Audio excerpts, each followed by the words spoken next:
Bonjour, c'est avec beaucoup de joie et beaucoup de gratitude que je reviens vers vous avec une série de vidéos vous présentant les essentiels, les enseignements essentiels du Maître Saint-Germain et de tous les maîtres ascensionnés ainsi que des êtres de lumière. Pourquoi faire cela? Parce que vous êtes si nombreux à vous poser des questions tellement justifiées, ces questions qui sont pourquoi est-ce si difficile? Pourquoi tarde-t-on tant à voir ce nouvel âge apparaître? Pourquoi souffrons-nous autant dans nos chairs, dans nos émotions et dans nos vies? Et pour le comprendre, il faut replacer la situation dans un contexte plus global. L'histoire de l'humanité explique en fait ce que nous vivons aujourd'hui.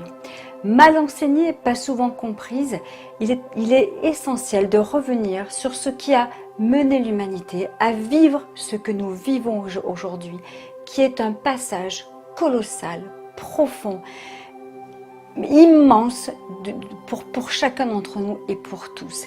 Alors pourquoi? Pourquoi ce moment-là? Pourquoi maintenant? Parce que la planète a retrouvé une place qu'elle aurait dû avoir il y a 2,5 millions d'années. Pourquoi aussi? Parce qu'il faut comprendre que nous habitons sur une planète qui appartient au système solaire de Hélios et Vesta. Notre Soleil s'appelle en effet Hélios et Vesta et comprend 12 planètes. Mais ce qu'il faut aussi comprendre au-delà de ça, c'est que notre système solaire appartient à un autre système solaire beaucoup plus vaste qu'on va appeler Alpha et Oméga. Vous avez déjà entendu ces noms, ils sont dans la Bible, ils sont ailleurs et ils sont d'une importance immense. Alors qu'est-ce qui s'est passé? C'est que le système d'Alpha et Oméga comprend plusieurs systèmes solaires.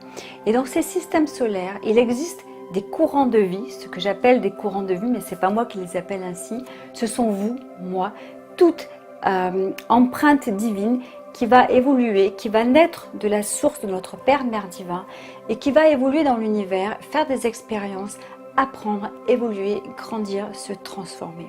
Donc nous sommes chacun des courants de vie divins qui évoluons dans l'univers.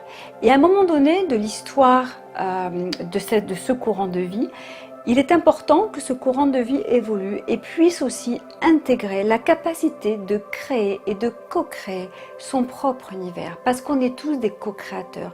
On l'est déjà en créant nos propres familles, en créant des enfants comme la graine de tournesol va créer un plant de tournesol qui créera des fleurs de tournesol, etc. Donc dans notre parcours si riche, à un moment donné, on va vouloir expérimenter notre capacité à co-créer. Et la planète Terre présente la particularité spéciale de travailler avec ce qu'on appelle les 4 éléments, qui sont le feu, la terre, l'eau et l'air. Et la co-création de la planète Terre, c'est une co-création de matière, ce qu'on va appeler de 3e dimension. Non pas que ce soit péjoratif, mais c'est que ça présente une configuration différente des autres planètes du système d'Hélios et Vesta. Donc dans l'apprentissage de l'humanité, venir sur la planète Terre est une extraordinaire école d'évolution pour apprendre à co-créer. Alors pourquoi on parle des 4 éléments? Parce qu'en effet, des 4 éléments, quand on arrive sur Terre, on est fait d'eau, d'air, de feu et de terre. Et donc on va devoir co-créer avec ce qui nous appartient en nous et ce qu'il y a à l'extérieur. Et ces 4 éléments fonctionnent aussi avec forcément nos émotions, nos pensées, nos actes. On sait que le corps mental, nos pensées, sont reliés à l'élément feu. On sait que nos émotions sont reliées à l'élément eau. On sait que notre corps physique est relié à l'élément terre et que nos mémoires sont reliées à l'élément éther. Et donc, quand on travaille avec ces élémentaux, c'est cette association, cette collaboration va nous permettre d'œuvrer pour manifester en nous et autour de nous de magnifiques co-créations. Et c'est ce que nous étions venus faire il y a 4 millions d'années sur la planète quand elle a été prête à recevoir les courants de vie prêts à justement vivre cette école d'évolution. Pendant 2 millions d'années, tout va être absolument merveilleux. Nous allons être des co-créateurs fabuleux. On est connecté à la source, connecté à notre présent je suis. On est connecté aux éléments, on les voit, aux élémentaux, on communique avec eux. Mais voilà, à un moment donné, tout évolue, et notre grand soleil central, notre alpha et oméga, vont devoir eux aussi suivre une évolution et passer à une autre fréquence, une autre dimension. Sauf que dans le système d'alpha et oméga, on va avoir des courants de vie qui n'ont pas évolué, qui n'ont pas suivi le cursus de lumière tel que ces courants-là auraient dû. Et afin que tout le système puisse avancer et sans faire forcément souffrir ces courants de vie-là, la Terre va se porter volontaire pour accueillir ces âmes, on va dire en naufrage, en perdition. Et ça va être ce qu'on va appeler, qu'on retrouve dans la Bible et dans d'autres écrits, ça va être ce qu'on appelle la chute de l'humanité.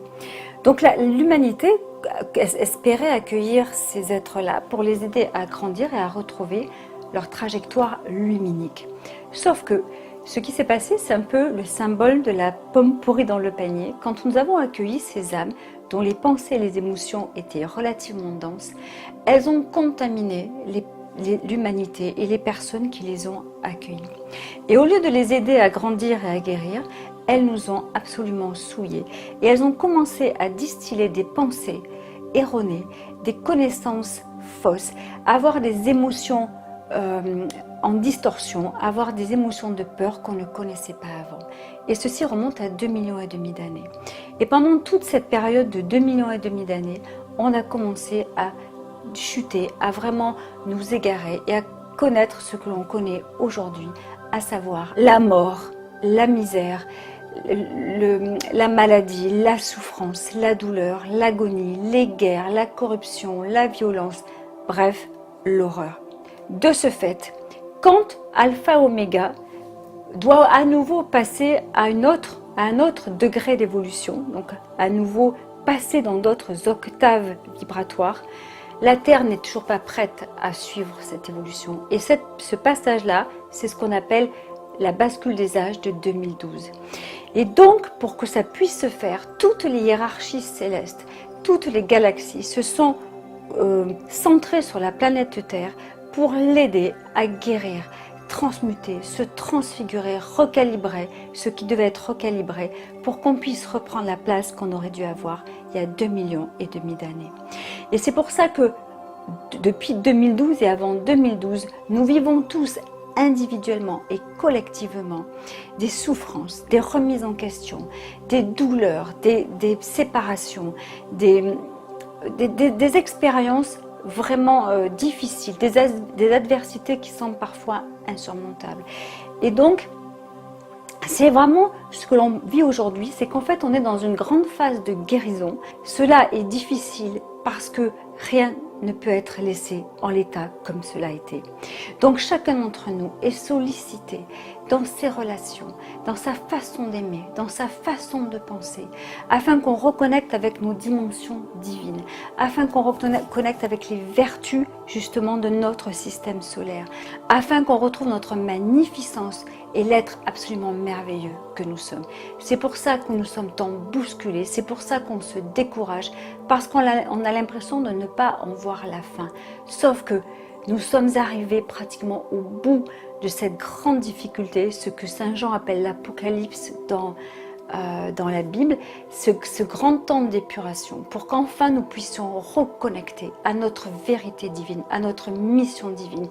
Et nous avons vécu des incarnations pour corriger, guérir, et souvent nous n'avons pas atteint cet objectif-là. Sauf que cette incarnation, en ces temps si particuliers, sont des incarnations de guérison, d'élévation, de recalibrage. On reprend le souffle divin, on reconsidère que nous sommes des êtres absolument sublimes, divins, puissants, merveilleux. Et surtout, il est temps pour nous de comprendre que nous sommes de puissants co-créateurs de tout ce qui est et que nous ne sommes jamais, jamais, jamais victimes des circonstances, qu'elles soient globales ou individuelles. Donc oui, c'est ce que nous vivons aujourd'hui. Ce n'est pas facile et il nous faut maintenir le cap et la vision de ce nouveau monde qui est en train de s'incruster, de prendre place partout sur toute la surface de la Terre. À très vite, merci.